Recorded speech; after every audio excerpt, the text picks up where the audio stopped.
Hello students, आप सभी के पास आज फिर से हम हाजिर हैं और आज का जो हमारा लेक्चर है लेक्चर नंबर 6 जो हमने स्टार्ट किया है प्रोग्राम्स, उसमें लेक्चर नंबर 6 जो हमारे पास है। यहाँ पर जो लेक्चर है, इस लेक्चर के अंदर हम आज आपको पढ़ाएंगे न्यूट्रिशन इन प्लांट्स। अगर हम न्यूट्रिशन इन प्लांट्स की बात करते हैं तो देखिए, एनिमल्स और प्लांट्स के अंदर जो न्यूट्रिशन का मोड होता है वो सेपरेट होता है।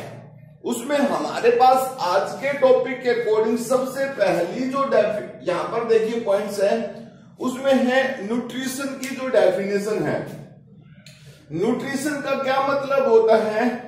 एक ऐसा process, a process in which organisms obtained their food, यानी ऑर्गेनिज्म है वो किसी भी तरीके से फूड को ऑब्टेन करता है।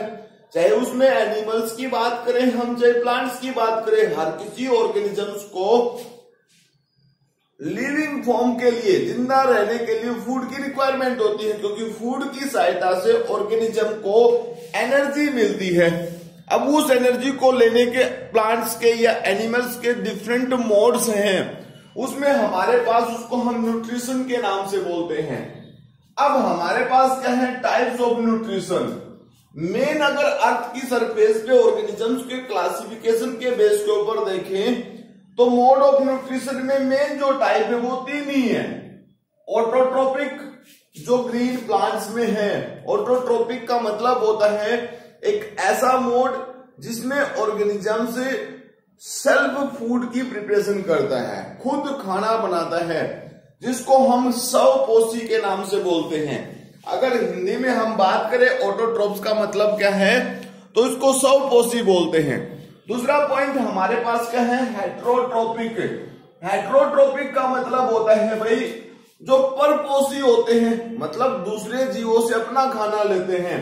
इसमें एनिमल्स में नॉन ग्रीन्स जो होते हैं, मतलब नॉन ग्रीन की बात हम करते हैं तो वो सब दूसरों से खाना लेते हैं, अलग अलग तरीके के होते हैं। कोई सेप्रोट्रोपिक होता है जो गले सड़े सब्सटेंस से अपना फूड लेता है, जैसे फफूंदी, फंगस। अगर दूसरी बात करें तो इसमें हमारे पास है भाई पैरासिटिक, मतलब ऐसा पोषक का पार्ट जिसमें ऑर्गेनिज्म अपना फूड किसी दूसरे के शरीर से लेता है, उसके ऊपर परमानेंटली वास करता है या टेम्परेरी रहता है उसके शरीर पर, तो उसमें अलग अलग कंडीशंस हैं। अगर हम बात करते हैं मिक्सोट्रोपिक, एक ऐसा जिसमें दोनों कंडीशन है। आप इसका ये एग्जांपल याद रखें, मिक्सोट्रोपिक मोड ऑफ न्यूट्रिशन का एग्जांपल, जिसमें स्वपोषी और परपोषी दोनों तरीके की सिचुएशन कंडीशंस आती हैं। फिर अगर आपसे पूछा जाए, जैसे हमने यहां पूछ लिए, बताया आपको कि एनिमल्स के केस में, अगर आपसे प्लांट के एक्सेप्शन के केस में जो हमारे पास एक्सेप्शन है, इस एक्सेप्शन में अगर आपसे कोई पूछे कि ऐसा प्लांट जो नॉन ग्रीन है, तो उसमें हमारे पास है नॉन ग्रीन प्लांट की हम बात कर रहे हैं। तो नॉन ग्रीन प्लांट हमारे पास है भाई कस्कुटा। हमने अपने YouTube चैनल पे इस नॉन ग्रीन प्लांट की भी वीडियो आपको बता रखी, दिखा रखी है, भेज रखी है, आप उसको भी देख लें कि किस तरीके से मोड ऑफ न्यूट्रिशन वो शो करता है। हमारे पास थर्ड पॉइंट है mode of nutrition in plants. Autotrophic, यानी जो स्वपोषी है, अपना खाना खुद बना सकते हैं।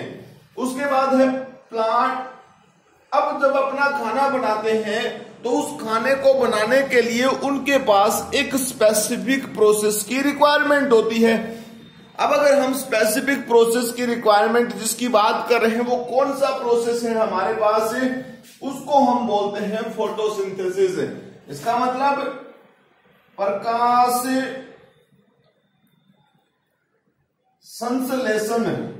प्रकाश संश्लेषण का जो प्रक्रिया होती है, ठीक है, प्रकाश संश्लेषण की जो प्रक्रिया होती है वो हमारे पास इसमें इंक्लूड है भाई, ठीक है। अब इसमें क्या होता है? एक ऐसी प्रक्रिया, a process in which green plants की हम बात कर रहे हैं, which makes their food by the help of carbon dioxide, oxygen और इसके साथ साथ in presence of sunlight, sunlight की जरूरत होती है। अगर आपसे कोई पूछे कि फोटोसिंथेसिस की रिएक्शन क्या है, तो ये फोटोसिंथेसिस की सिंपल सी रिएक्शन है भाई इसमें। और इसमें आप देखिए क्या क्या चीजें हैं।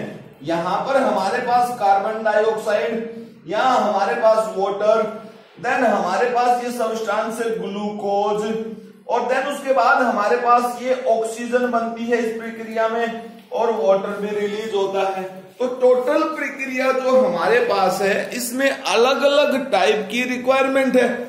नेक्स्ट स्लाइड जो होगी उसमें बहुत ज्यादा इंपॉर्टेंट इंफॉर्मेशन है कि फोटोसिंथेसिस में रिक्वायरमेंट किस किस सब्सटेंस की है, क्या होता है फोटोसिंथेसिस, कहां पर होता है फोटोसिंथेसिस, किस तरीके से होता है, उसके कौन कौन से पार्ट हैं, कैसे कैसे होते हैं, वो हमारे पास नेक्स्ट स्लाइड में है।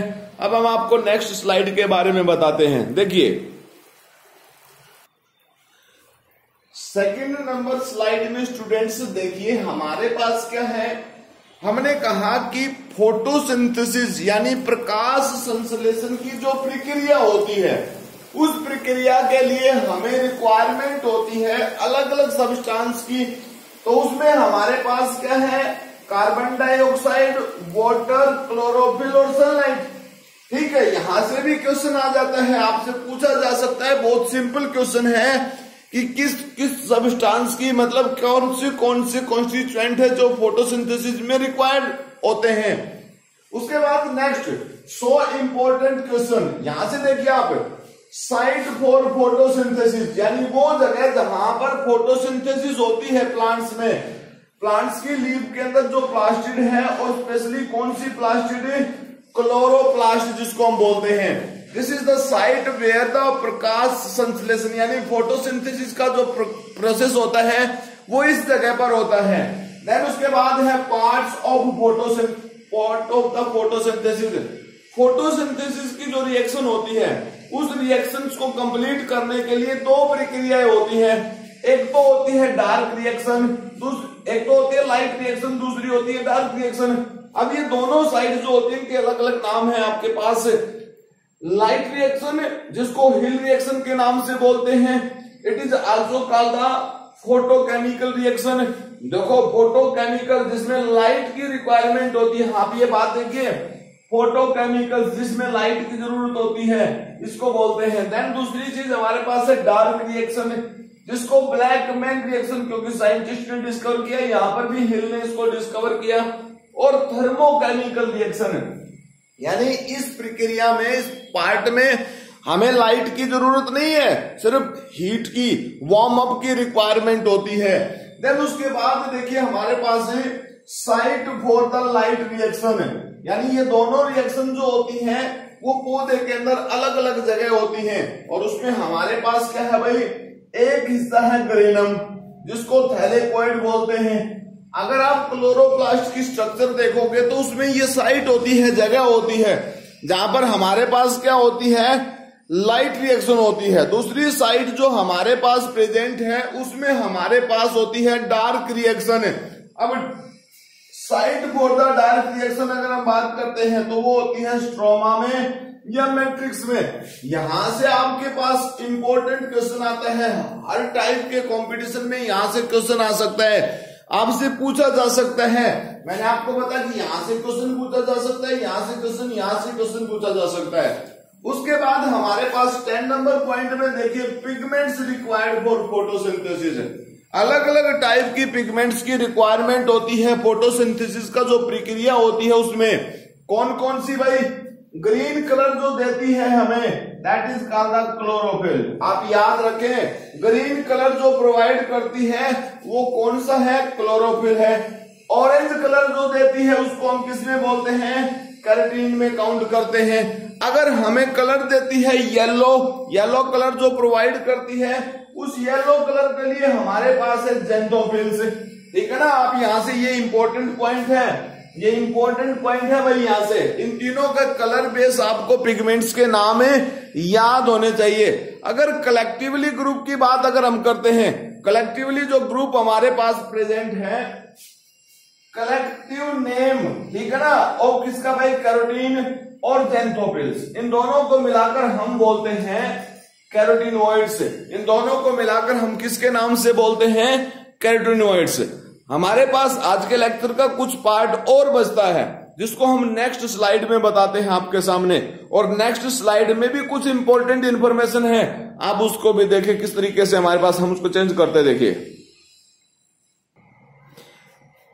लास्ट स्लाइड हमारे पास, इसमें देखिए स्टूडेंट्स क्या है, reserve food material in plants. ये हर किसी एंगल से इंपॉर्टेंट क्वेश्चन है हमारे पास।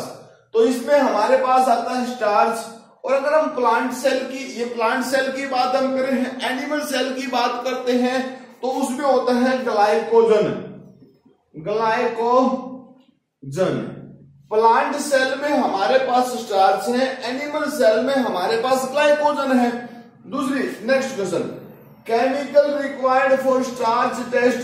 स्टार्च का हम टेस्ट करते हैं तो उसके लिए हमें जरूरत होती है आयोडीन की, जरूरत होती है, हमें जरूरत होती है आयोडीन की। और जब हम स्टार्च को आयोडीन के साथ टेस्ट करते हैं तो उस टाइम पर ये जो आयोडीन है ये स्टार्च के साथ जुड़ता है और एक स्पेसिफिक कलर प्रोवाइड करता है। वो जो कलर हमारे पास है उस कलर को हम बोलते हैं blue and black colour. Blue and black colour starch के साथ साथ प्लांट सेल में जो ग्लाइकोजन होता है उसको भी हमें इस आयोडीन की ही सहायता से टेस्ट करते हैं, लेकिन वहां पर कलर डिफरेंट होता है। स्टार्च के केस में कलर ब्लू ब्लैक होता है, जबकि अगर हम ग्लाइकोजन की बात करते हैं तो ग्लाइकोजन के केस में कलर जो प्रेजेंट होता है वो रेड प्रेजेंट होता है। रेड कलर के बेस के ऊपर हम ये बता सकते हैं कि टिश्यू के अंदर ग्लाइकोजन प्रेजेंट है। नेक्स्ट हमारे पास रोल ऑफ इथेनॉल। इस प्रोसेस के तहत इस एक्सपेरिमेंट में हमें इथेनॉल की रिक्वायरमेंट होती है। अब इथेनॉल क्या करती है, डीकलरेशन का काम करती है, यानी प्लांट्स के अंदर जो क्लोरोफिल पर्णहरित जो पिगमेंट प्रेजेंट है उस पिगमेंट को रिमूव करने के लिए, वो ग्रीन कलर की होती है, तो उस ग्रीन कलर को रिमूव करने के लिए हमें रिक्वायरमेंट होती है किसकी, इथेनॉल की रिक्वायरमेंट होती है। तो इथेनॉल के बेस के ऊपर हम प्लांट के अंदर से क्लोरोफिल पिगमेंट को रिमूव कर सकते हैं। Next, oxygen comes in. अब जो फोटोसिंथेसिस का जो प्रक्रिया होती है, प्रकाश संश्लेषण की जो प्रक्रिया होती है, उस प्रक्रिया में हमने आपको कहा था कि ऑक्सीजन बनती है, ग्लूकोज बनता है, ऑक्सीजन बनती है। तो वो ऑक्सीजन आती कहां से है, वो आती है वाटर से। वो कहां से आती है, वाटर से आती है। अब वाटर के बेस के ऊपर कैसे आती है भाई, हमारे पास एक रिएक्शन होती है, ये रिएक्शन, इसको हम बोल सकते हैं photolysis of water. Photolysis of water यानी जो वाटर है वो लाइट की प्रेजेंस में टूट जाता है, ब्रेक हो जाता है। किसमें, इसके अंदर से 4 तो हमें प्रोटॉन मिलते हैं हाइड्रोजन के, 4 इलेक्ट्रॉन्स मिलते हैं, और एक जो मॉलिक्यूल है हमें ऑक्सीजन का मिलता है। इंपॉर्टेंट क्वेश्चन है कि where comes water in photosynthesis. Water कहां से आता है फोटोसिंथेसिस की प्रक्रिया में, कहां से आता है भाई, वाटर आता है, सॉरी ऑक्सीजन कहां से आती है, ऑक्सीजन आती है वाटर की सहायता से। तो ये हमारे पास है। देन उसके बाद देखिए next point, how much amount of the water required in photosynthesis. प्रकाश संश्लेषण में पौधे को कितना वाटर चाहिए, ओनली 1%। प्लांट जितना भी वाटर रूट की सहायता से सोइल से एब्जॉर्ब करते हैं उसका केवल प्लांट को 1% वाटर चाहिए, 1%। बाकी पानी का पौधा क्या यूज करता है, बाकी पार्ट को दूसरी सेल्स की ग्रोथ के लिए यूज कर लेता है। उसके साथ साथ सबसे ज्यादा वाटर को 95 से 97% वाटर का प्लांट वाटर का लॉस कर देता है। ट्रांसपीरेशन का जो प्रोसेस होता है उसमें उसको निकाल देता है। प्लांट खुद की बॉडी को कूल करने के लिए यूज करता है, ठंडा रखने के लिए यूज करता है। लाइट रिक्वायरमेंट, अब हमने प्रकाश संश्लेषण का जो प्रोसेस बोला है, फोटोसिंथेसिस की जो प्रक्रिया बोली है, इस प्रक्रिया में हमें लाइट की रिक्वायरमेंट होती है, that is called the PAR, photosynthetically active radiation, यानी जो ऐसी रेडिएशन लाइट का वो पार्ट है जो हमें किस चीज में मदद करता है भाई, फोटोसिंथेसिस की प्रक्रिया को कंप्लीट करने में। और उसके लिए हम वर्ड यूज करते हैं विवग्योर, जिसमें विजिबल रीजन हमारे पास आता है। अब वो जो लाइट है हमारे पास, उसकी वेवलेंथ क्या है, 400 से लेकर 700 नैनोमीटर की जो वेवलेंथ होती है वो सबसे ज्यादा इंपॉर्टेंट होती है। ये वेवलेंथ आप याद रखें, जो फोटोसिंथेसिस में मदद करती है। अब इस वेवलेंथ में अलग अलग कलर होते हैं, उन कलर के बेस के ऊपर लाइट होती है। तो वायलेट कलर और रेड कलर, ये दोनों पार्ट होते हैं इस वेवलेंथ के, इस विजिबल रीजन के, जो हमें मतलब प्लांट्स को फोटोसिंथेसिस में हेल्प करते हैं। अब क्वेश्चन ये आता है कि अगर मान लीजिए आपसे ये भी पूछा जाए कि इन दोनों में से भी कौन सबसे ज्यादा इंपॉर्टेंट रोल प्ले करता है, तो ये जो ब्लू लाइट होती है ना, blue light, violet blue lights is help to much more photosynthesis. अगर आपसे कोई ये पूछे what are the end product of photosynthesis, तो आपको पता है एंड प्रोडक्ट में क्या है, C6H12O6 प्लस में ऑक्सीजन। तो दो चीजें बनती हैं, ग्लूकोज और ऑक्सीजन। तो आज का जो हमारे ये लेक्चर है, इस लेक्चर में हमने प्लांट्स के बारे में पढ़ा है।